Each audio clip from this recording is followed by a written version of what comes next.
एक बार प्रेम से बोलिए वृंदावन बिहारी लाल की जय, सब संतन की जय, बांके बिहारी लाल की जय, वृंदावन बिहारी लाल की जय।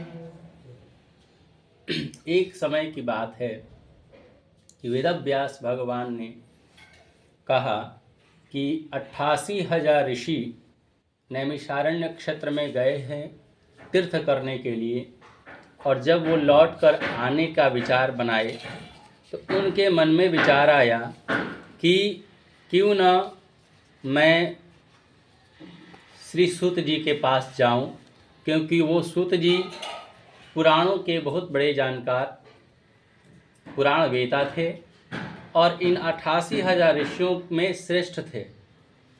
तो उनके पास जा कर के शौनक जी बोले, जो 88,000 ऋषि में अग्रगण्य थे, उनका नाम था शौनक जी, और वो जाकर अपने से श्रेष्ठ समझते हुए सूत जी के पास पूछे कि हे सूत जी, इस कलयुग में सभी प्राणी किसी न किसी कारण से कष्ट में हैं, तो ऐसा कोई छोटा उपाय मुझे बता दीजिए जिससे उन सभी मानवों का कल्याण हो जाए।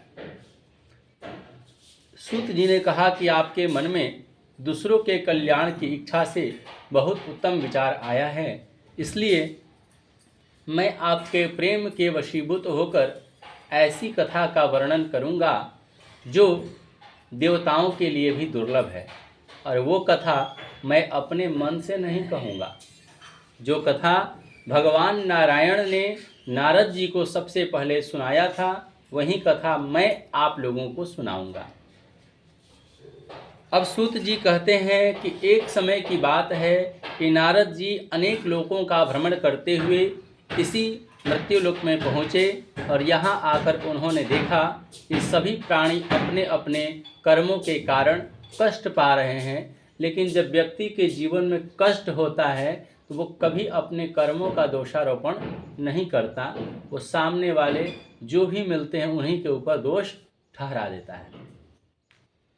यहाँ मनुष्य का अपना स्वार्थ न पूरा हो तो भगवान को भी दोषी ठहरा देता है कि भगवान हमको दुख दे रहे हैं। लेकिन सच तो यह है कि हम अपने ही कर्मों के कारण दुख या सुख दोनों पाते हैं।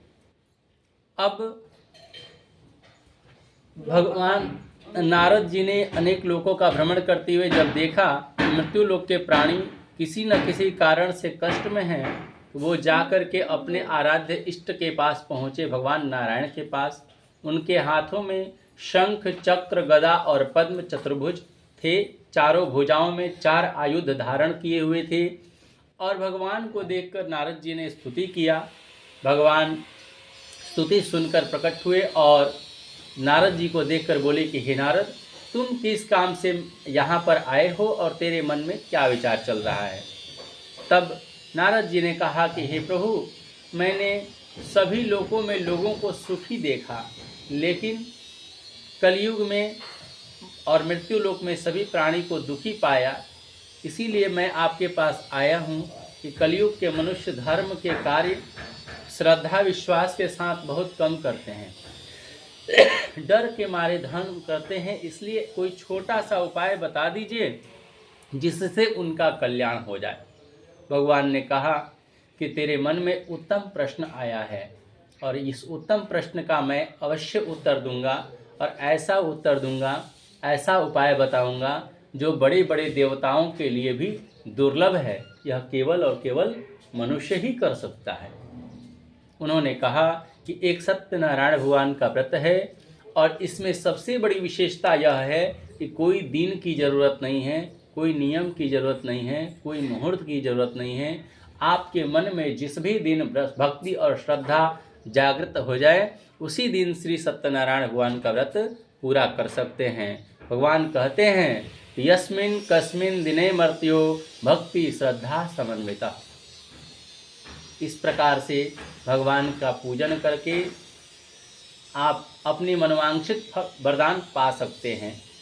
तब नारद जी ने कहा कि इस व्रत का क्या फल है, क्या विधान है, कैसे व्रत करना चाहिए, सब कुछ मुझे बताइए।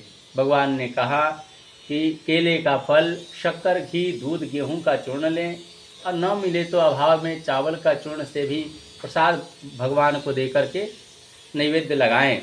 और इस प्रकार से ब्राह्मण को बुलाकर कथा श्रवण करें, ब्राह्मण को दक्षिणा देकर भोजन कराकर संतुष्ट करें और रात्रि भर नित्य गीत आदि करते हुए भगवान का कीर्तन भजन करते हुए यदि इस व्रत को पूरा किया जाए तो मनुष्य की इच्छाएं निश्चित रूप से पूर्ण होती है और इस धरती पर इससे छोटा दूसरा कोई उपाय नहीं है। एक बार प्रेम से बोलिए श्री सत्यनारायण भगवान की जय।